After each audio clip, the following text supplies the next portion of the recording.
Olá, boa noite, bom dia, boa tarde, dependendo da hora que você for assistir essa live. Meu nome é Olivia Furst, eu estou aqui para apresentar essa live. Olha, a Aline já chegou.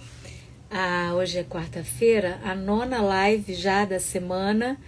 Né? Essa é a quinta semana do Divórcio com Respeito, um movimento que surgiu no grupo da OAB Federal, Grupo de Práticas Colaborativas do Conselho Federal da OAB, há 5 anos atrás.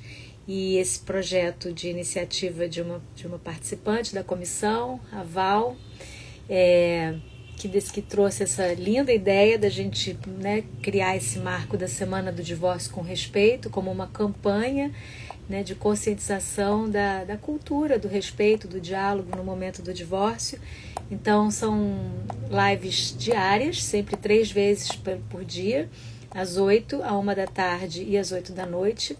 Às 8 da manhã, 1 da tarde, 8 da noite, com conteúdo informativo, conteúdo útil, relevante, de temas específicos ligados ao divórcio, técnicos, mas também temas transversais, como saúde, bem-estar, saúde emocional, outros desafios, educação de filhos.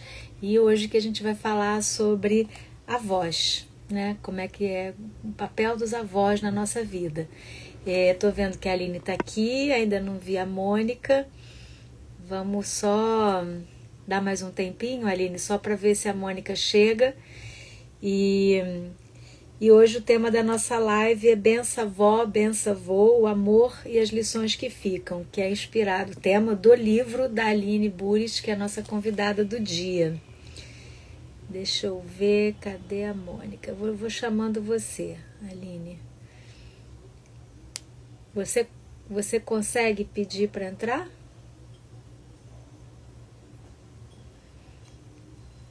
Aline.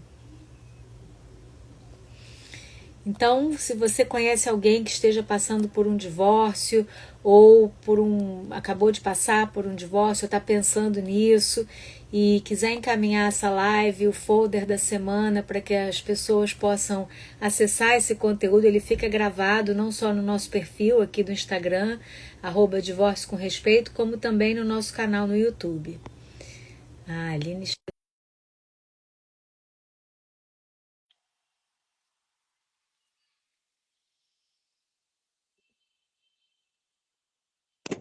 Oi, Olá, querida Aline, seja muito bem-vinda. obrigada. Que bom ter você aqui com a gente.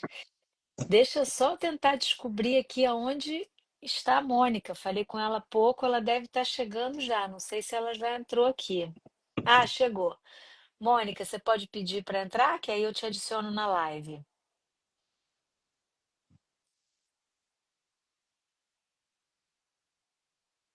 Então, Aline, como é que você tá? Tudo bem? Tô bem, guria, tô bem. Tava fazendo agora há pouco uma reunião com uma amiga, eu fiquei falando assim, olha, quanto tempo faz que eu não faço uma live, né? Porque na pandemia a gente fez tantas, né? Tanta, eu também tenho feito pouca live.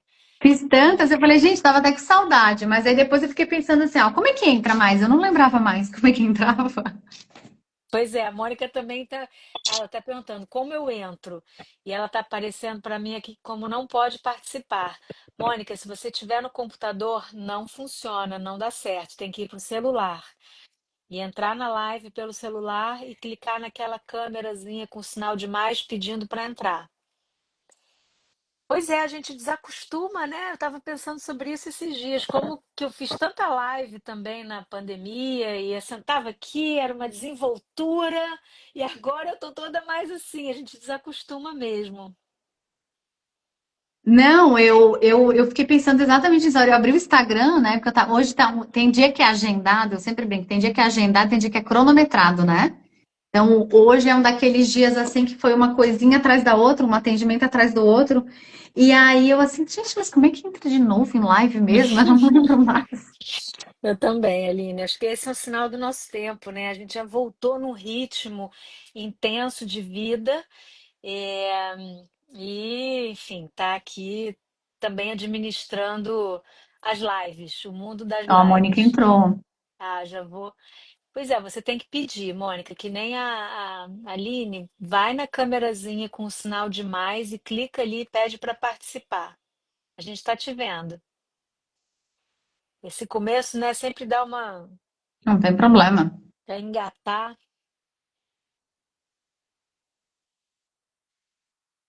Vamos lá. Aí chegou o convite, pedido dela. Eu não sei se é só para mim, mas agora a tua imagem ficou toda escura. Não sei se quem está assistindo está te vendo, mas para mim tua imagem escureceu toda. A Mônica eu tô vendo. Mônica chegou. Gente, muito engraçado isso, muito engraçado. A live já começou antes de começar. A live já foi começando e aí a Oi, gente vai Aline. entrando. Eu não lembrava mais como era. Eu tentei fazer pelo computador, consegui a senha para botar no computador. E qual é a senha que eu não conseguia lembrar? Quem vai adivinhar? Vovó 1234 é a minha senha do Instagram. Como é que você diz a sua senha assim, Mônica, aberta? Tem que mudar agora a senha. Todo mundo sabe a sua senha agora. Foi minha neta que fez. Agora vai ter que mudar a partir de hoje. Eu troco. Mu- muito apropriado, Mônica. Muito prazer, Aline. Muito bom estar aqui. Muito Prazer, obrigada, Mônica. Olivia, pelo convite. Que Estamos bom, juntas nessa. Quero ouvir você. estou muito feliz de vocês terem aceitado o convite meu e das outras coordenadoras do Movimento Divórcio com Respeito, né?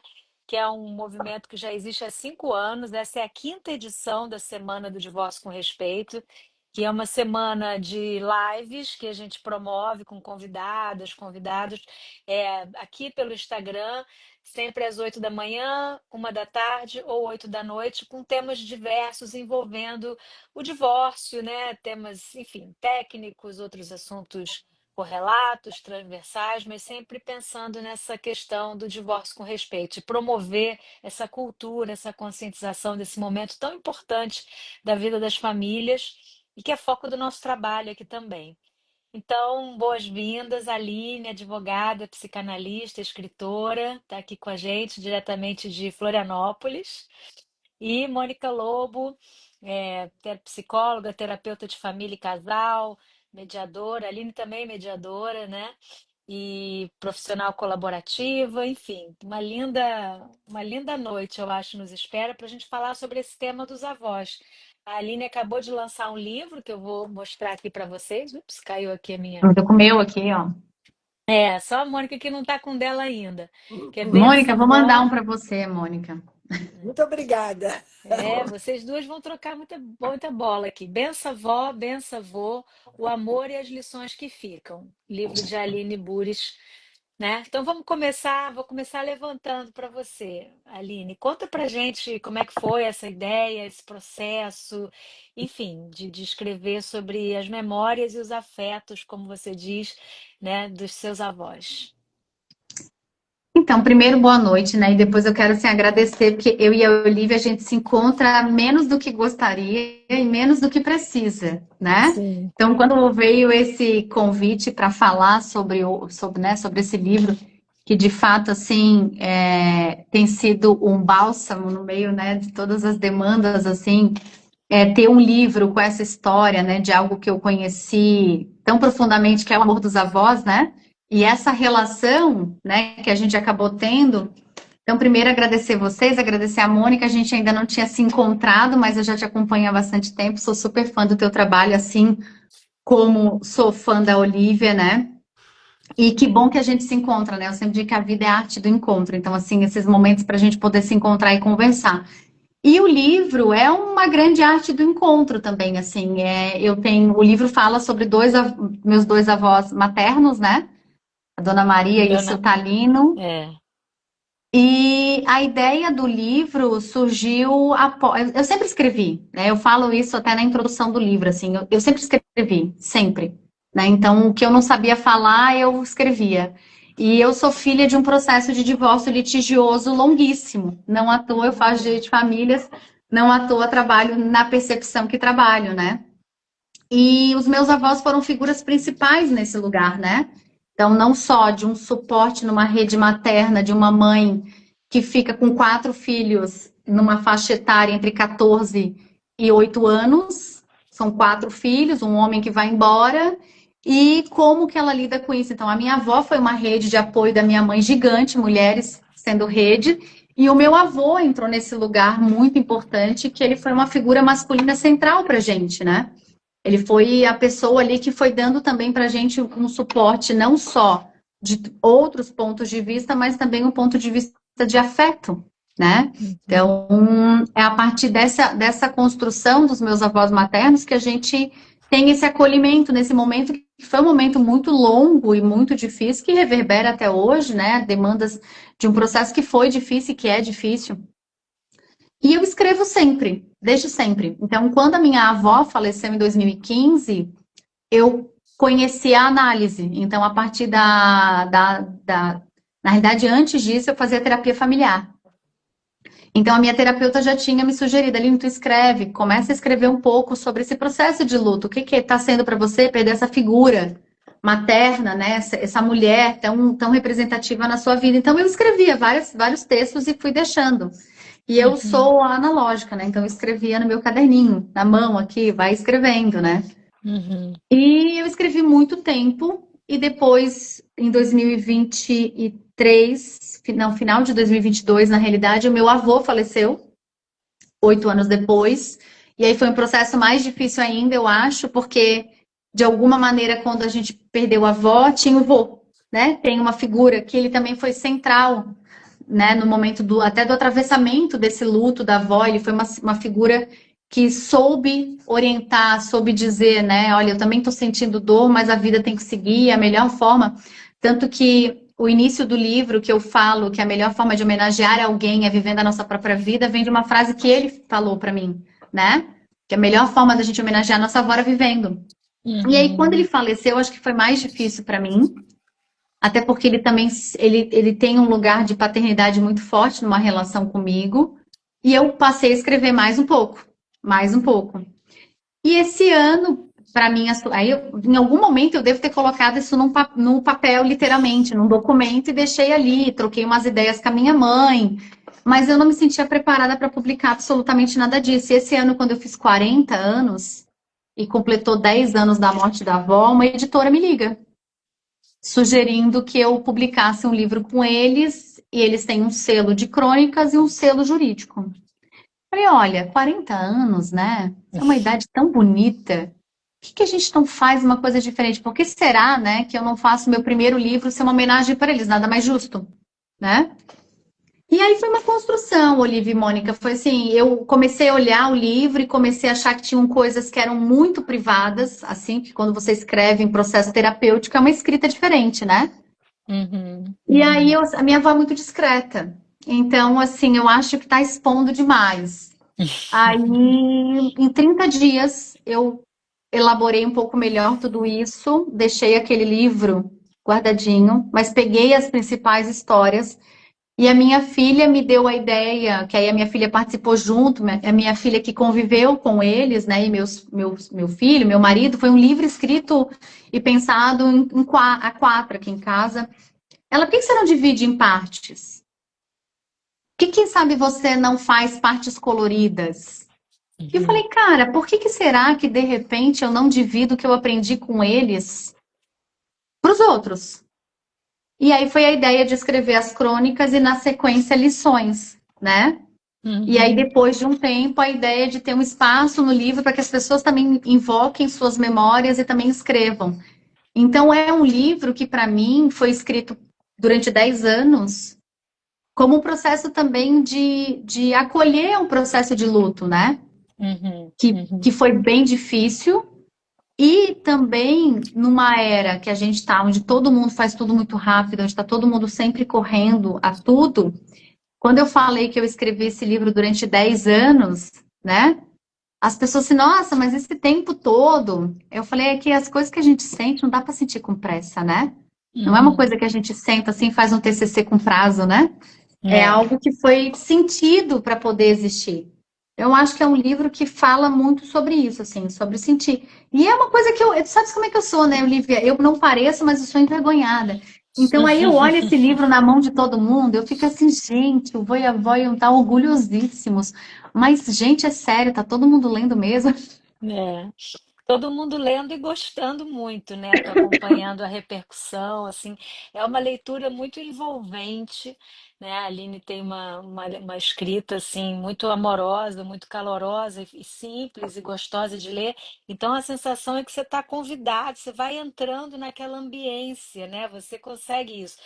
Você descreve, né, assim, os detalhes e os sons, e os cheiros, e as coisas, e como a gente vai sendo remetido para aquele lugar imaginário. Tanto que no meio da minha leitura até escrevi para a Aline, Aline, e foto? Não tem foto? Porque a gente quer conhecer a Dona Maria e o seu talino, né? Que a gente fica, se sente íntimo mesmo, né? Lendo e convivendo com você e ou conhecendo as histórias, parece que a gente conhece.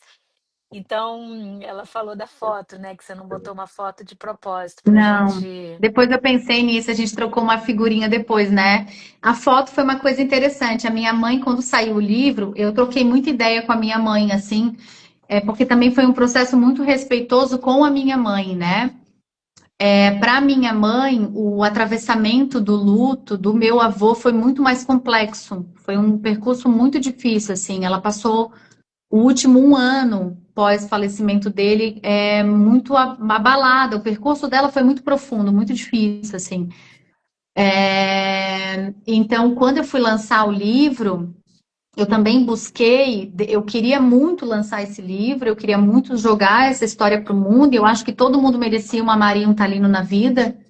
E apesar de todas as minhas histórias difíceis, eu tive essa sorte, mas eu não queria que aquilo chegasse na minha mãe como algo muito surpresa, uma surpresa, ou com algo Uhum, que convocasse nela uma memória que pudesse trazê-la de novo para aquele lugar de luto que foi bem difícil para ela uhum, atravessar, né? A minha mãe teve um quadro depressivo assim muito profundo pós o falecimento do meu avô, porque nos últimos anos ela com as irmãs foram as cuidadoras principais dele, assim, né? uhum, Então eu mandava as histórias para ela, mas aí a gente sempre trocava. Como é que você tá, mãe, hoje? E ela também faz uhum, processo terapêutico, né? Ela também tem esse acompanhamento. E aí era muito bonito, porque ela dizia assim: hoje eu não tô boa para ler, pode ser amanhã? uhum. Aí amanhã ela vinha: ah, hoje eu consigo ler, então posso ler? Aí ela lia e trazia Interessante. uma devolutiva, aí ela ia lá mostrava assim: ai, Aline, não para corrigir, sabe? Até porque eu também falo isso no livro, né? O livro é aquilo que eu tenho de memórias e que a gente sabe que muitas vezes a gente até pode fantasiar um pouco, né? Porque aquilo foi o que Uhum. pareceu que era para mim, né? Sim, é a sua, o seu relato, né? Aí ela tentava corrigir algumas coisas, né? Ela assim, não, mas não era assim, era desse jeito. Assim, mãe, mas é como eu lembro. Me conta como é que você lembra. Então foi interessante porque durante um período, antes do livro ter esse formato, né? O ano passado, quando eu comecei a levar mais a sério, tipo, agora eu vou catalogar os textos, eu mandava para ela. E aí, antes de lançar o livro, quando eu transformei ele em lições, eu também mandava para ela, só lê você primeiro, você acha, como é que você Uhum. se sente com isso, né? Como é que você se sente com essa leitura? Como é que é para você isso É, tudo? não, é muito interessante, né, Mônica, assim, que o livro, todo final de capítulo, tem um convite para o leitor, né? Que é para a gente usar essas páginas e descrever aqui, por exemplo, quais momentos você já viveu que o tempo não conseguiu apagar. Como o amor se mantém em sua vida, mesmo quando as circunstâncias mudam.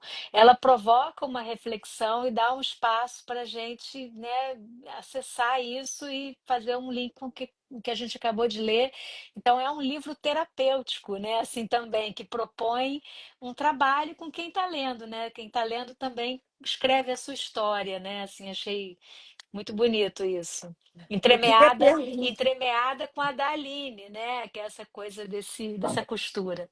Fala, Eu queria Mônica. perguntar para você, eu tenho uma história parecida, meus avós foram ah, pais substitutos em alguns momentos, em função do divórcio dos meus pais, só que eu fiquei com meu pai, não foi com a minha mãe, uma situação bem inusitada para a época. Mas eu queria que você ajudasse aqui a gente a pensar nesse lugar do divórcio com respeito, como que os avós, numa situação dessa de tanta vulnerabilidade, conseguem ter habilidade para não invalidar os filhos como pais e, ao mesmo tempo, dar esse apoio para um filho adulto que está vivendo um momento doloroso de separação do parceiro, com filhos pequenos, sem desqualificar esse lugar, não transformar. Sei lá, se vocês fossem 3 irmãos e mais a sua mãe, de repente eles teriam 4 filhos, 3 filhos. Eles virariam pais de vocês 3. Como é que você acha que essas fronteiras puderam ser preservadas para eles ficarem em lugar de avós e não virarem pais?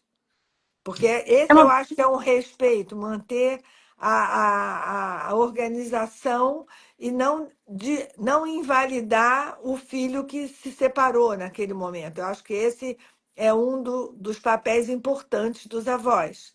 Como é que você vê isso? Então, é interessante porque a minha mãe foi sempre, até um determinado momento, a minha mãe sempre foi. A gente não fazia a mínima ideia que havia qualquer dinâmica relacional entre eles, entre ela e o meu pai, que pudesse resultar num processo de divórcio, né? Aí eu vou te dizer que, como filha, antes de responder, eu vou fazer uma introdução. Tá bom. Eu, como filha, eu não sei o que seria o ideal aqui do ponto de vista desse ponto, que não tem a ver com a tua pergunta, mas acho que ela chega na tua pergunta. Quando eu soube que os meus pais iriam se separar, foi assim. E não foi de uma maneira muito gentil, porque quem comunicou foi meu próprio pai. Então eu lembro, a minha memória é um momento de discussão, e em algum momento os meus avós aparecem na minha casa. E eles levam a gente para casa deles, né? E aí a gente, porque às vezes o que a gente vê como advogado de família é que existe alguma coisa acontecendo. Existe um chão. Não que os meus pais deveriam ter me contado os problemas que eles estavam tendo, mas minimamente um chão ali, quando a gente viu, o chão abriu, né? E a vida mudou completamente. E aí eu não consigo vislumbrar em nenhum momento. Eu acho que os meus avós e a minha mãe foram de uma inteligência gigantesca, que eu só consegui entender a minha mãe, imaginar uma mulher com 35 anos e 4 filhos para cuidar, o quanto ela foi gigante, porque em nenhum momento ela mencionava as questões relacionadas a divórcio. Em nenhum momento os nossos avós fizeram qualquer dinâmica de uma comunicação em relação a isso. O meu avô, e eu falo isso no livro, o meu avô era um cara que ele escolhia sempre ter paz, assim. Então, até quando acontecia, né, era um processo litigioso promovido pelo meu pai, né, então eram muitas dinâmicas de conflito, e não só dentro do processo, mas fora, na vida e tal. E a gente chegava na casa dele para conversar sobre isso, ele dizia, olha, vocês têm que escolher como é que vocês querem viver. O que ele está escolhendo vocês não têm como se envolver, mas a modo como vocês vão reagir a isso, vocês podem. E ele falava isso sem falar uma vírgula dele, sem falar uma oposição de atravessamento em relação a qualquer dinâmica. Então, Mônica, eu não consigo vislumbrar em nenhum momento que eles tenham ocupado nenhum espaço. Quando eu digo que o meu avô ocupou um lugar de paternidade, eu estou falando mais como uma questão simbólica. Em que aspecto? O meu avô era uma figura masculina para mim. Então, quando eu fui me relacionar, por exemplo, eu fui escolher alguém muito próximo ao comportamento dele, né? Como uma figura masculina, ele era essa figura. Mas eu morei com eles um período, eu não conto isso no livro, mas eu fiquei com eles, eu acho que uns 60 dias ali. Em determinados momentos foi necessário que cada filho ficasse num lugar, diante das dificuldades que a gente enfrentava, né? Então, e eu lembro que era exatamente isso, eram os horários que a gente tinha na nossa casa, eram os horários que a minha mãe determinava, eram os horários, então mesmo que eles ajudassem como uma rede de apoio, os cumprimentos das organizações eram a minha mãe que determinava, né? E em nenhum momento eles questionaram qualquer dinâmica. E claro, a gente está falando disso dos anos 90, onde uma mulher ainda se divorciar nos anos 90 não era uma questão assim tão simples, do ponto de vista social, pelo menos na minha comunidade, né? Então, eles sempre foram um suporte e em nenhum momento eu me recordo de qualquer. Para mim, era muito claras as posições que eles tinham, assim.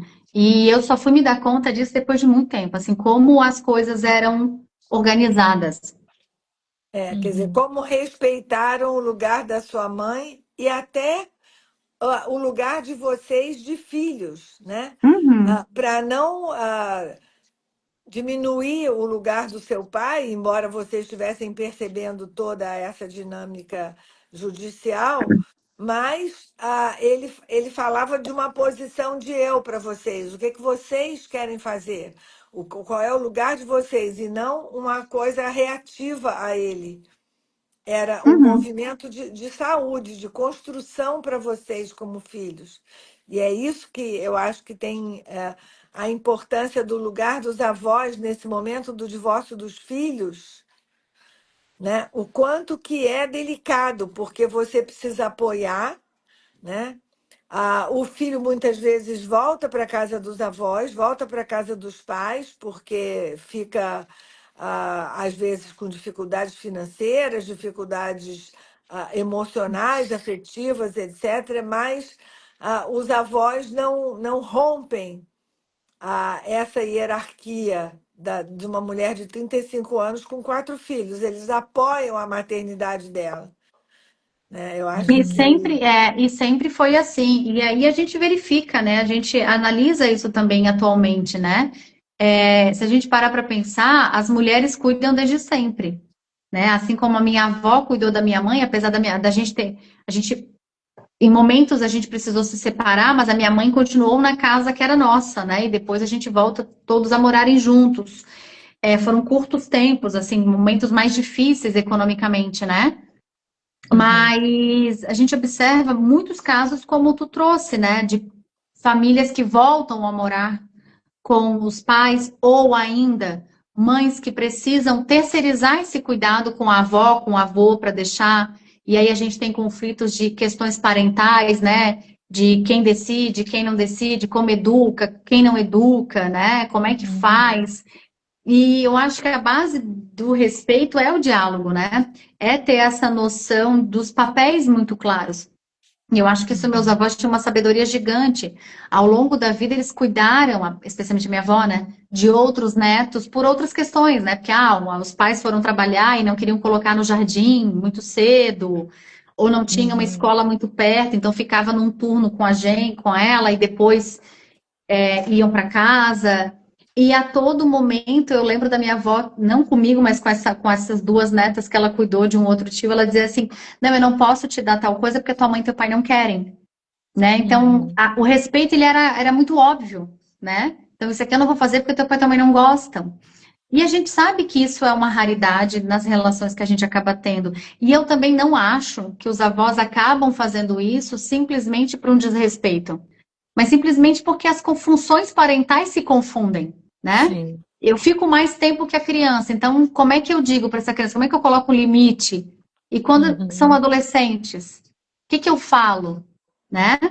Como é que funciona? Se eu fico mais tempo com esse adolescente do que os próprios pais, como é É. que eu tenho autoridade sem tirar a parentalidade? São questões complexas mesmo, né? Como é que eu ocupo aquele lugar temporariamente, mas eu não substituo o lugar parental, né? E você estava dizendo que na maioria das vezes os avós, as crianças ficam com a mãe. Na minha situação pessoal, nós ficamos com meu pai. Quem saiu de casa foi a minha mãe. E o que eu acho que é muito E, interessante, e, eu e o seu ouvindo. chão também se abriu, né, Meu chão se Mônica? abriu. Quando ela falou isso, eu escrevi aqui no papel. A sensação que eu tive é como se fosse um desenho animado, assim, que o Exato, é a chão mesma tivesse. coisa. Eu falei, gente, e agora? Como é que eu vou viver sem família? Eu não tenho mais família, não se vive sem família, né? Você Mas tinha aí quantos anos, Mônica? Só eu para tinha contextualizar. 9. Eu tinha 9 nove. anos. Tinha nove Eu anos. tinha 12. Eu tinha Ah. 9 e era a filha mais velha. Sou a filha mais velha, né? Mas o que eu estou achando interessante, que eu estou pegando uma carona na sua fala, Aline, é que meu pai era muito diferente do meu avô, até em termos políticos. O meu avô trabalhava numa empresa americana e meu pai tinha uma pegada, uma esquerda meio romântica, mas ele contestava até numa relação com o pai. E moravam todos na mesma casa, a gente foi morar na mesma casa. Mas o que eu acho incrível e que eu me dei conta agora é que meus avós respeitavam essa forma do meu pai de cuidar da gente e de ser. Então, eles davam um certo entorno, porque meu pai passou por dificuldades financeiras e a casa era dos meus avós. Eu morei 10 anos na casa dos meus avós. Uhum, Mas a educação quem dava era o meu pai.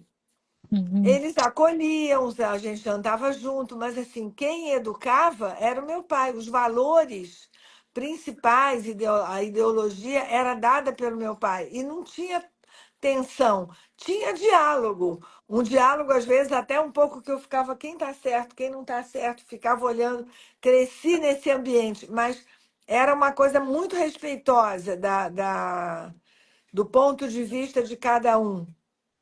Então, acho que esse lugar dos avós, e eu, como avó, eu vivi também o divórcio dos meus filhos, e é interessante isso, né?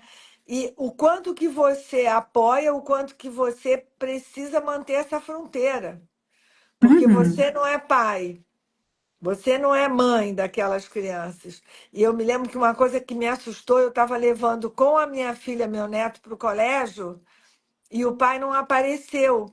E uma amiga das crianças, uma mãe de coleguinha, disse assim: Nossa, mas mãe é melhor, avó e mãe é melhor do que marido, né? Porque não falha. O meu marido, eu não sou separada, mas ele não veio. E eu falei: Não, tem alguma coisa aí que eu preciso cuidar. Eu estou ocupando um lugar em excesso, né? Uhum. uhum, Porque acabava que meu ex-genro já sabia que eu estava disponível e aí ele não ia. Porque tá, não tem problema, a Mônica vai estar lá, a Mônica dá conta, ajuda a ex-mulher a uhum, cuidar. Então, são nuances que eu acho que é muito importante a gente trazer nesse papel dos avós na hora do divórcio com respeito, porque é respeitar, né, o protagonismo dos pais. uhum, Uhum. uhum. E não é E algo e não é algo que é simples, né? São difíceis mesmo, né? Essa questão de como você vai se relacionar, como isso vai se dar, a forma como você enxerga, né? Eu lembro que eu levei muito tempo, né? É óbvio que quando a gente tem uma disputa parental, né? Uma questão conflituosa de pais, que no meu caso se permanece até hoje, né? E você chega um determinado momento, eu acho que a maturidade também te dá um lugar de fazer algumas determinadas escolhas, né? uhum, Então, por exemplo, com a minha mãe, eu precisei achar um lugar para a gente também se relacionar nessas novas configurações da vida, né? E hoje eu sou uma pessoa casada, tenho filhos, então, em determinados momentos, eles ficavam com ela porque ela me pedia, né, para ficar. Em outros momentos, eu precisei, eu tenho uma audiência hoje, as crianças estão de férias, você fica com eles. E ela é completamente diferente de mim do ponto de vista de coisas de organização da casa, porque é uma questão lógica. Quando a gente sai de casa, a gente começa a construir a nossa própria vida, a nossa própria rotina, a nossa própria organização, né? E eu tenho um print do WhatsApp da minha mãe de muitos anos, que era assim, eu mandava para ela, né? Ah, mãe, olha só, o Davi e a Maria precisam dormir tal horário, porque senão amanhã eles não acordam cedo. Aí ela me manda assim: aqui em casa não tem regras. Ponto. Essa é minha mãe. Aí eu falei, ok, ok. Então agora eles só. Como é que a gente combinou, eu e meu marido? Então eles só iriam dormir na minha mãe quando era de sexta para sábado ou de sábado para domingo, né? Dias de semana eles não exato. vão. Mas a gente dialogou sobre isso, e depois de um tempo ela me dizia: mas por que que eles não vêm para cá assim, mãe? Porque eles não acordam no outro dia, eles precisam acordar, né? Uhum, Então, ao mesmo tempo que eu tive essa relação com os meus avós, eles são de uma outra geração, né? A minha mãe é um outro lugar. Como vó, ela também ela nasce uma outra pessoa, né? Eu vendo a minha mãe como avó foi outra coisa, outro né? estilo de avó. É um outro estilo de avó.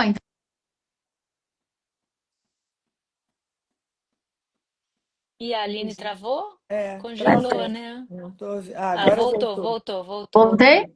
Voltou. Tá.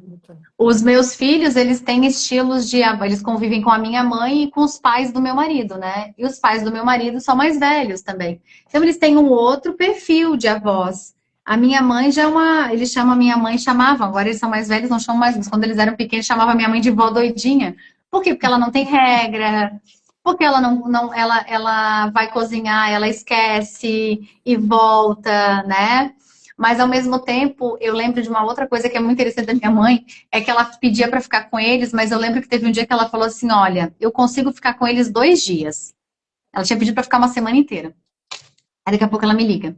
Ah, eu acho que eu consigo ficar com eles 2 dias, porque depois de 2 dias eu fico muito cansada. E eu achei aquilo genial, dela poder dizer, olha, eu desejei ficar 5 dias, mas com a minha idade, com a dinâmica de 2 crianças, ela ainda trabalhava também na época, não dá. Aí eu falei, mãe, tá tudo certo, né? Então, ao mesmo tempo que ela tem essa coisa do tipo, não tem regras, aqui não tem horário, aqui não sei o quê, né? Ela também sabia se dizer assim, olha, eu adoro ser avó, mas eu tenho um limite aqui, né? Uhum, E isso para uhum. mulheres, especialmente, é genial, né? Para essas mulheres avós que cuidam, poder dizer, olha, eu só posso Tenho até, eu vida. quis, mas agora eu quero desistir, né? E eu tenho vida também, né? Não tem uma. Aí eu só brinquei com ela, só vamos lembrar que foi a senhora que pediu, tudo bem? Eu deixei, a senhora não quer, tá tudo certo, eles voltam para casa, tá ótimo, adoraram, ficaram 2 dias aí, tá ótimo, né?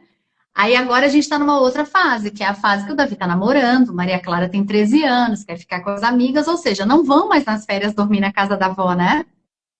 E aí ela fala, mas quando é que vocês vão dormir com a avó? Aí ela também tá numa fase de adaptação que os netos pequenos já não são mais pequenos, né? Então é muito interessante acompanhar essas fases da vida, né? Eu queria perguntar para vocês duas aqui, como advogadas, e aí não como netas, Nem como ah, futuras avós.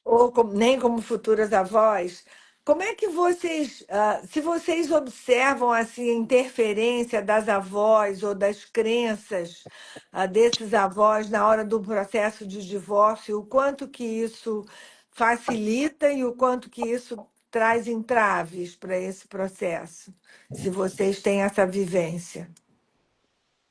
Quer ir, Aline? Não, pode falar, Olivia. Estás aí quietinha.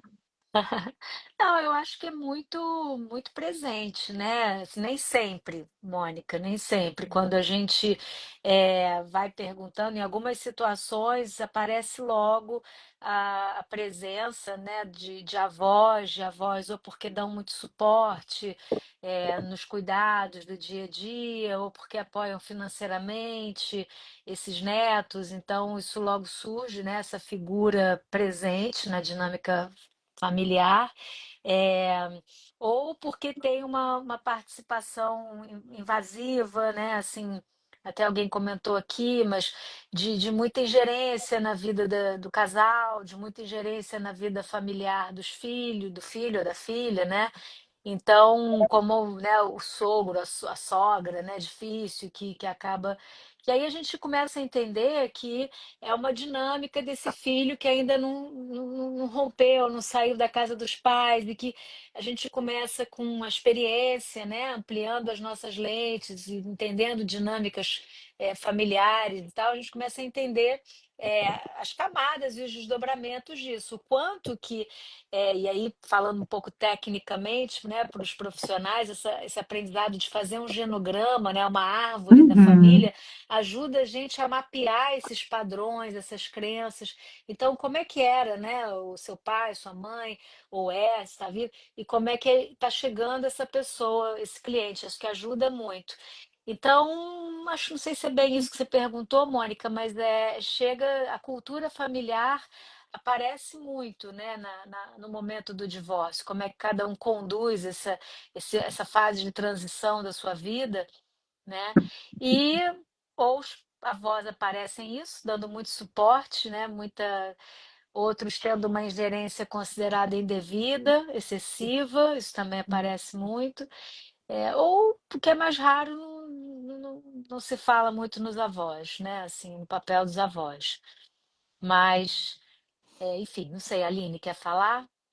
Não, tu falou do genograma, né? Eu lembro que há um tempo atrás eu fiz uma formação em terapia familiar, né? Justamente por isso, né? Porque eu sempre fui muito curiosa com essas temáticas das relações familiares e eu fiz terapia, depois de divórcio dos meus pais, nós fizemos terapia familiar muito tempo, né? Então, e isso Olha, para mim acho que foi um excelente lugar para justamente reconhecer que mais do que a questão familiar, de onde eu vim, para onde eu iria, é que, apesar do chão ter aberto, eu tinha raízes muito profundas, né? Eu tinha lar em outros lugares, né?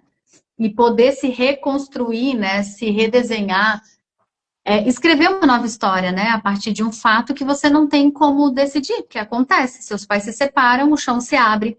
Mas eu lembro quando eu fiz o curso de terapia familiar aqui em Florianópolis, e aí tu vai fazer o genograma, né? E aí você se organiza, e aí você olha. E eu já estava há muito tempo em terapia familiar, e aí eu, né, fazendo sistêmica, e eu assim, que incrível, né?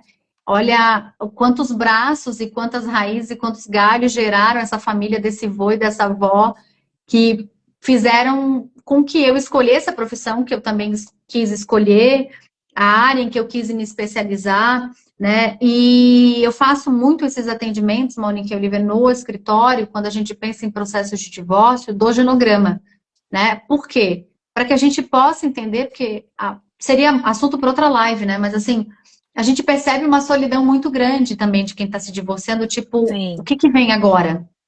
Né? Para onde é que eu vou também? E às vezes a escolha de voltar para casa tem um efeito emocional profundo, né? Que não é Uhum, visto como um passo diferente, mas um passo para trás. Então, uhum, essa uhum. confusão do passo para trás é quase nessa cultura nessa ideia social como eu trouxe. Na minha casa, quando eu casei, eu digo, quando a gente casa, a gente junta idiomas, né? Eu falo um idioma, meu marido fala outro, que é da casa dele, e quando a gente tem filhos, a gente cria um idioma próprio, né? Então a gente vai Uhum, organizar aqui. Na sua família é assim, na minha é assim, como é que a gente vai fazer com o Davi e com a Maria? Né? Então a uhum. gente cria a nossa própria linguagem. E quando você faz o genograma com a família e atende, e eles têm essa ideia de voltar para a casa dos pais, é quase como se esses idiomas se misturassem todos, então fica muito difícil, né? Então agora É. eu era independente, agora eu volto para a dependência. E eu acho que o trabalho que eu tenho feito muito no escritório é fazer essa dinâmica de que você vai voltar, mas é temporário. Mas você não perde essa linguagem que você construiu, você não perde esse lugar que você tem. Você é mãe, você é pai, né? Como é que a gente vai Uhum. organizar essa dinâmica? Então, a gente tem, sim, eu tenho casos incríveis que funcionam super bem, de pessoas que voltam para a casa dos pais, ou não voltando, mas que dependem dos pais para esse cuidado, né, nesses avós para esse cuidado. Mas eu também tenho casos aonde, semana passada até eu atendi uma família em que eu conversei com os avós, eu falei assim para eles, né, com muito respeito, assim, vocês têm um amor gigante pelos netos, né? Mas esse amor não pode fazer uma onda por cima dos filhos, né? Antes, depois de vocês, vêm os pais dessa criança. Então, eles precisam inundar esse filho, não é vocês, né? Vocês Sim. cuidem, tratem com carinho esse filho que está se divorciando, mas é Não aqui. queiram suprir ele, né? Exato. A Substituir. onda gigante, quem vai cobrir são os pais, eles dão conta, Uhum. né? É, E eu porque eu fico acho. imaginando muito essa demanda. Eu lembro da minha avó falando com a minha mãe nesses processos de divórcio na época, que é o medo que o filho sofra. Eu acho que todos nós que somos pais e mães, a gente tem medo que os nossos filhos sofram. E eu imagino que quando você é avô e avó, você já viu muito mais da vida. Então, às vezes, na tentativa, mais uma vez, de não deixar que seus filhos sofram, acaba acontecendo essa cobertura total, né?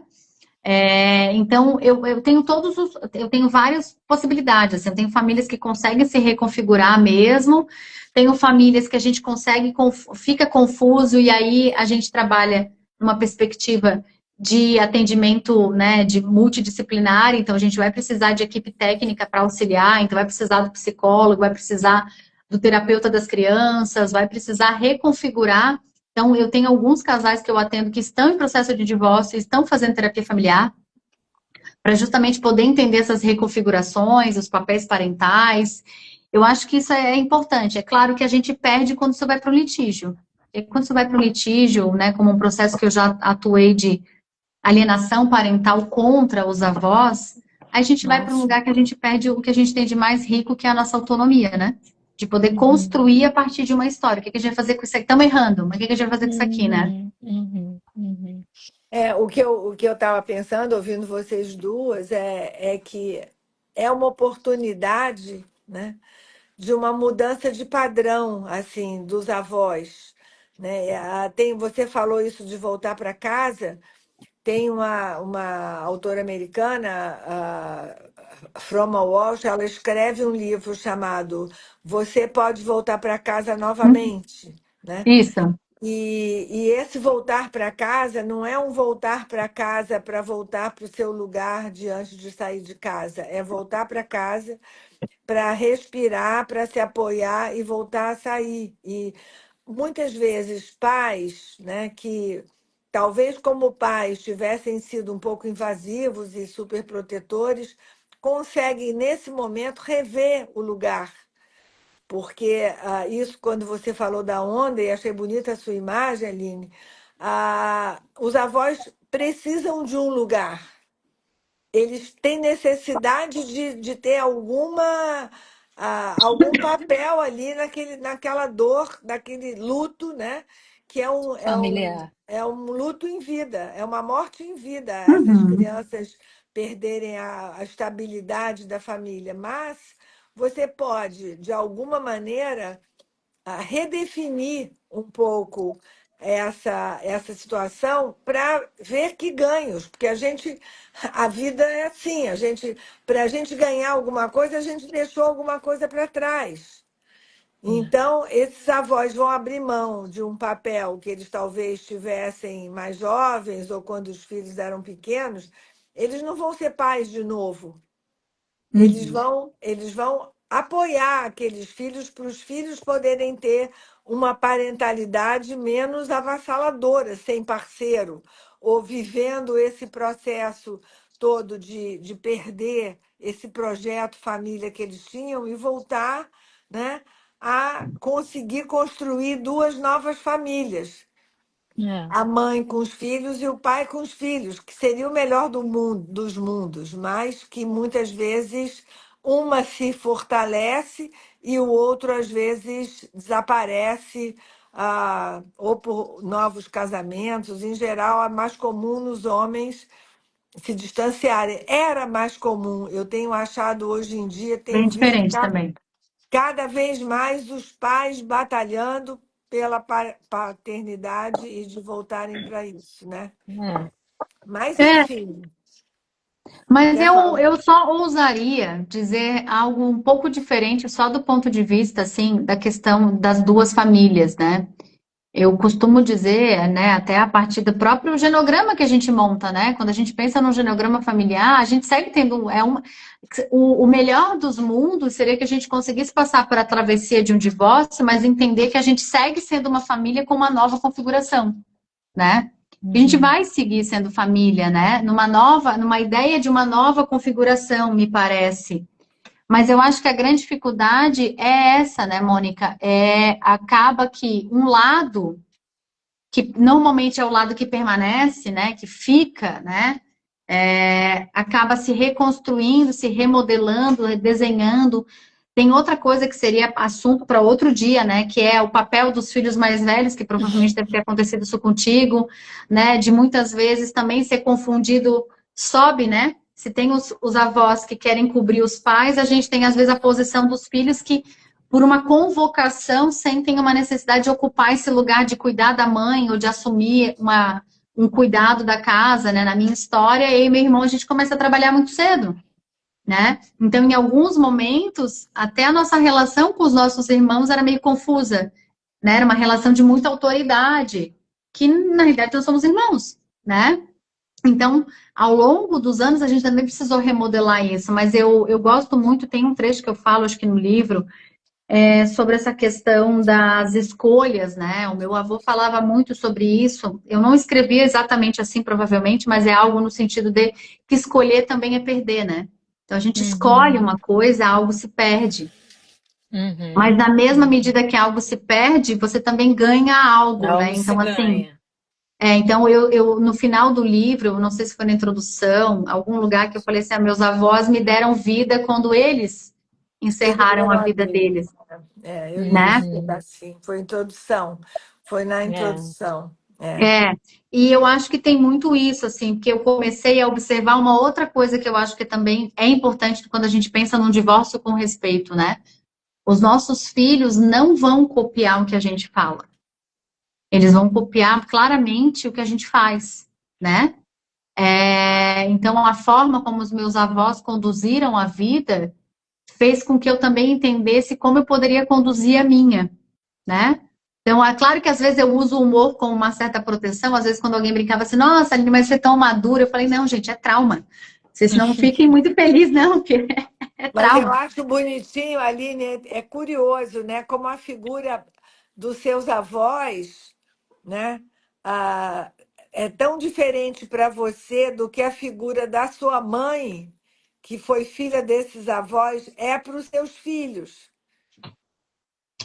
né? Eu acho que isso é uma coisa bonita da gente ver e assim, e entendendo assim essa diferenciação que acaba acontecendo de uma geração para outra. Não é nem melhor nem pior, é só Não, é diferente. diferente. E também, se a gente parar para pensar, vem ao encontro do idioma, né? Eu acho que da linguagem.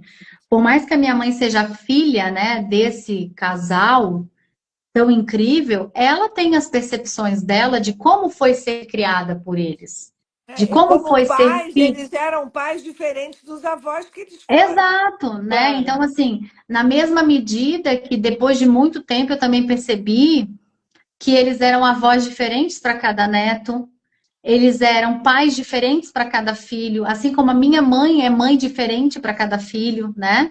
Uhum. Essas posições, essa linguagem. Mas eu acho que vem muito ao encontro de que a minha mãe criou o próprio idioma dela também, né? Quando ela se viu sozinha com nós quatro, muitas das coisas que eu faço hoje com os meus filhos tem a ver com esse idioma que eu aprendi com ela, com essa linguagem que eu aprendi com ela, né? Ela trouxe um lugar. Quando a gente fala que ela é uma avó doidinha, que ela não cumpre regras, é porque justamente ela achou no humor, na possibilidade de trazer um humor para a vida, uma maneira de não se submeter a tudo aquilo que estava acontecendo na vida dela. Então, mesmo quando a gente estava nos momentos mais caóticos, isso provavelmente ela puxou o meu avô, que o meu avô era assim, nos momentos mais caóticos da nossa vida, com mais escassez de todos os níveis, a minha mãe acordava de manhã, abria a casa e botava uma música. E Uhum. eu faço isso até hoje. Ela fazia, bora, bora, bora, vamos levantar, que tem sol lá fora, vamos ouvir uma música, né? E o Uhum. meu avô, Uhum. quando tu vai na casa dele, ele também dizia, tá, vamos, vamos, né? Então, ela tem Uhum. uma coisa que ela pega da linguagem dele, mas ela cria um jeito. Então, Uhum. não é que a gente cria diferente, a gente pega essa linguagem e vai construindo, vai fazendo uma colcha de retalhos mesmo, né? E vai Uhum. fazendo isso. E ela é uma avó diferente, assim como eu sou uma mãe diferente para os meus filhos, mas tenho muito dela em alguns aspectos. O humor é um ponto, né? Dessa coisa de trazer o humor para as coisas. E eu acho que é isso, eu acho que é da maneira mais bonita da gente se sentir amado é quando a gente sente que a gente pode existir, né? E eu acho que isso os meus avós me disseram, assim, muito claramente. Não é porque o chão se abriu que você não pode se reconstruir, né? Uhum. Uhum. Uhum. E foram incríveis nessa dinâmica, na mesma maneira que a minha mãe sempre dizia, e eu brinco com ela até hoje, ela dizia assim, minha filha, estuda. Estuda que o estudo ninguém te tira. Eu falei, mãe, eu continuo estudando até hoje, né? De tanto que eu escutei isso seu, né? E elas, mesmo com todas as dificuldades, incentivando a ir para frente, a poder ter, né, ter essas possibilidades. Uhum. Então, eu acho que é uma grande alegria, assim, para mim, ser filha de quem eu sou, dessa mulher incrível, que não é uma mulher perfeita, é uma mulher humana, mas é uma mulher que ficou, né? É a mulher que ficou, assim como foi o seu pai que ficou. Para mim, ela é a mulher que ficou, né? Mesmo com todas as dificuldades, ela escolheu ficar. Mas Deixa, nesse deixa. aspecto, deixa eu só fechar aqui, porque eu acho que é importante. A minha mãe resgatou a minha história, teve uma guinada, porque a minha mãe nunca desistiu. ela resgatou. Então, acho que, de alguma maneira, isso é uma outra coisa que eu devo aos meus avós. Embora eles tenham apoiado meu pai, eles não excluíram a minha mãe no sentido da legitimação dela de ser minha mãe. Uhum. E isso possibilitou, 10 anos depois, a gente resgatar a relação. Então, a minha história acaba com pai e mãe divorciados convivendo, depois de uma briga judicial gigantesca. Hum. E aí, falando do papel dos avós, eu atribuo isso aos meus avós, tanto materno quanto paterno, que conseguiram ajudar os filhos nesse bate-cabeça a Se não reconfigurarem. deixarem, não deixarem de ser pais, né? Ajudarem nessa parentalidade. Está na hora, né, Olivia? Não, a hora voou impressionante. Já são 4 minutos para a gente encerrar a live, 4, 5 minutos. Acho que vocês falaram coisas, né, importantíssimas. Então, tanto para pais que estão, né, passando por um momento de divórcio, algum momento familiar delicado, quanto para avós que possam estar ouvindo essa live, né? Também com os filhos se divorciando, e como ajudar os filhos, como ajudar os netos. Eu acho que a gente falou muito aqui dessa importância de não substituir, né, lugares, não assumir funções que, pela hierarquia, pela, né, estruturação da família, não te pertencem. Então, ter consciência, quer dizer, permitir que os avós sejam avós também, né? Uhum. Assim como os pais precisam ser pais, então cada um entender os limites de cada papel é sadio, até porque tanto pela história de vocês, me lembrei do livro também que a gente já divulgou aqui no perfil, que é um livro infantil, se chama Mãe, Pai, Vocês Podem Me Ouvir? É um livro Uhum. infantil de uma autora chamada Despina Mavridu, e ela fala isso, como ali também na confusão dos pais, naquele momento de tensão, de, né, como a gente falou aqui, é um luto, né, um momento de baixa emocional, esses filhos muitas vezes encontram nos avós uma escuta, por estarem fora da situação, né, não estarem diretamente envolvidos, podem trazer um acolhimento, uma escuta que às vezes os pais não estão, né, assim, estão ali na rede, como você falou, né, Aline? São as raízes, estão ali dando aquele suporte para essa família em reestruturação. Enfim, eu achei que vocês falaram coisas muito importantes. Eu gostei da fala também do filho, quando volta para a casa dos pais, a gente tem uma ideia de que voltou, né, pontos atrás, andou casas para trás. Me veio na cabeça uma ideia de acostamento, sabe? Como se Uhum. pais estão indo aqui e a gente está indo aqui em paralelo, cada um na sua pista. Mas talvez em algum momento a gente tenha que parar no acostamento para tomar Sim. uma água, para recuperar o fôlego. E parar hoje, numa vida, né, adulta, num momento de divórcio, pode, né, voltar para casa dos pais por um período, pode significar só uma parada no acostamento para seguir viagem, Boa né? imagem essa, boa imagem. Né? É. Gente, 2 minutos finais e queria dar a palavra para vocês darem, assim, dizerem alguma mensagem, que uma pena, estou meio chocada com o avanço do tempo, queria falar muito mais coisa, mas quero deixar vocês aí para darem as palavras finais aqui para o movimento de Vou Voz com deixar, vou Respeito sobre a deixar voz. a Aline fechar e agradecer a você, agradecer a Aline e agradecer aos meus avós. Não, eu também Só isso. eu só quero agradecer, Mônica e Olivia, e quem assistiu, assim, são muitas coisas, né? Claro que tanto eu quanto a Mônica, pela nossa história com os nossos avós, a gente teria muito mais coisas para pensar, e aquilo que veio hoje é aquilo que tinha que vir, né? Então saiu e aqui a gente trocou. Mas eu acho que é esse aspecto, né? De que eu tenho uma frase que eu tenho um objeto de decoração na minha casa que diz que lar é onde o amor da gente está, né? E eu acho que Uhum. essa foi a maior lição que eu aprendi com eles, né? Voltando a usar nessa analogia de quando o chão se abre, né? O lar não são as estruturas físicas, não é aquilo que a gente idealiza, é onde essas pessoas que nos amam e a gente ama estão, né? Então, mesmo meus avós não estando aqui, esse ano aconteceram alguns episódios bem próximos do lançamento do livro, né? E aí eu lembro que teve um dia com sol, assim, muito bonito, igual que a minha avó adorava. E eu olhei para cima e eu falei, é coisa de vocês, né? Tipo, eu lancei esse livro porque é uma maneira de vocês estarem presentes nesse momento que tá difícil, né? Porque eles sempre foram esse meu lar, alguém que eu ligava para, olha só, tá acontecendo tal coisa, o que vocês acham, Porto né? Como é que Seguro. vai ser? Então, eu desejo que cada um encontre, seja nos avós, ou seja em qualquer tipo, forma de afeto que for, né? Que as pessoas encontrem esse lar nessas pessoas, né? As pessoas que a gente possa conviver sejam lar pra gente. Eu acho que essa é a melhor expressão, assim.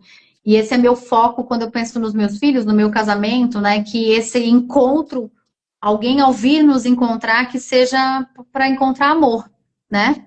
E eu acho Sim, que é isso que os nossos filhos esperam, né? E eu acho que são isso os filhos que se divorciam hoje esperam encontrar nos pais, né? Não é um lar com uma estrutura física tão apenas, né?